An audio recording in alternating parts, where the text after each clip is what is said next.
बड़ा ही था। ताक्ष वहीं पर बड़ा ही खड़ा था, तो उससे कहा इंद्र ने कि चलो तुम मेरा कार्य करो और इस त्रिशरा के तीनों के तीनों सिर काट दो। तो ताक्ष ने कहा कि आप ये कैसी बातें कर रहे हैं? आप स्वयं स्वर्ग के राजा हैं और इतना बड़ा पाप कर डाले, एक ब्राह्मण की हत्या कर डाले बिना कारण के, और उसके बाद आप मुझे कह रहे कि मैं भी ये पाप करूं? मुझसे नहीं होगा ये पाप। अरे अब तो वो मरी गए हैं और क्या मारोगे उनको? और आप इंद्र हो करके आपको ये सब चीजें शोभायमान नहीं देती। तब उसके बाद इंद्र ने कहा कि देखो तुम मेरा कार्य पूरा करोगे कि नहीं? तो काक्ष ने कहा मुझे क्या मिलेगा फिर? अगर मान लो मैं कर भी दूं तो मेरे को क्या मिलेगा? आपकी तरह तो मैं भी पापी बन जाऊंगा। तो इंद्र ने कहा ठीक है, हम तुम्हें यज्ञ में भाग दे देंगे कि जो भी मनुष्य बलि चढ़ाएगा, पशु बलि चढ़ाएगा, वो तुमको मिलेगी, उसका भाग तुम्हें मिलेगा। चलो अब तुम करो।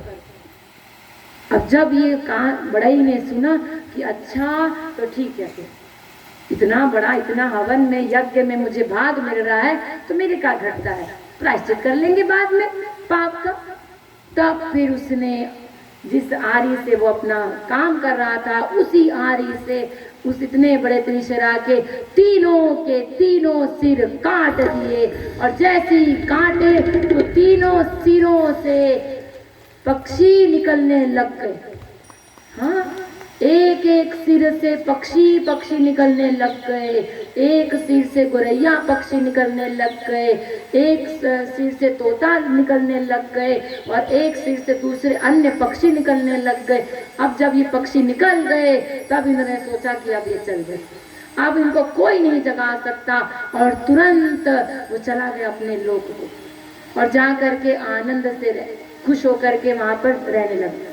और कोई उसको प्रायश्चित नहीं कि मैंने इतनी बड़ी हत्या कर दी है, उसको कोई प्रायश्चित नहीं हुआ।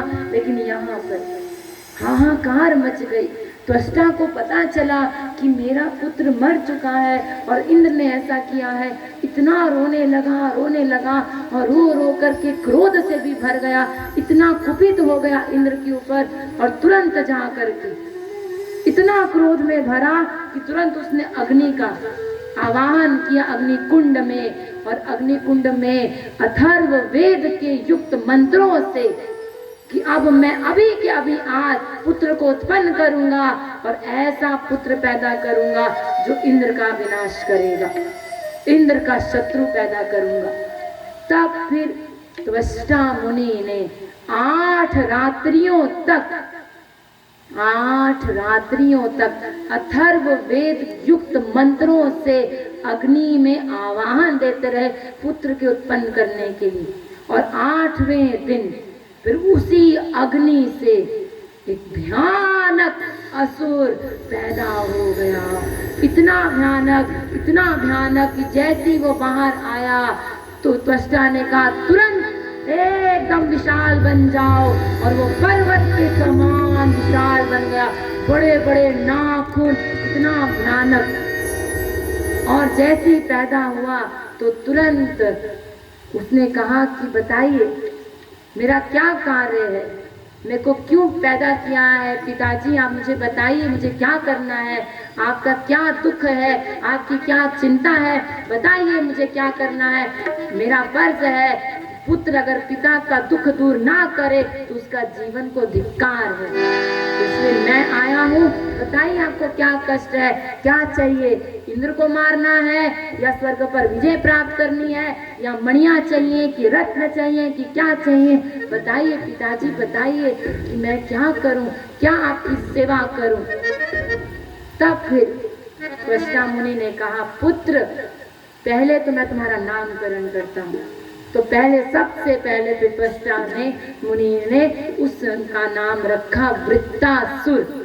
वृत्रासुर जब नाम रखा और उसके बाद कहा पुत्र मैं बहुत दुखी हूँ और अंदर से मैं जल रहा हूँ। क्यों? क्योंकि तुम्हारा एक भाई था त्रिशिरा, जिसको इंद्र ने निरपराध मार दिया है, केवल अपनी उस लोभ के कारण, एक लालच के कारण गद्दी के निरपराध तेरे भाई का वध कर दिया।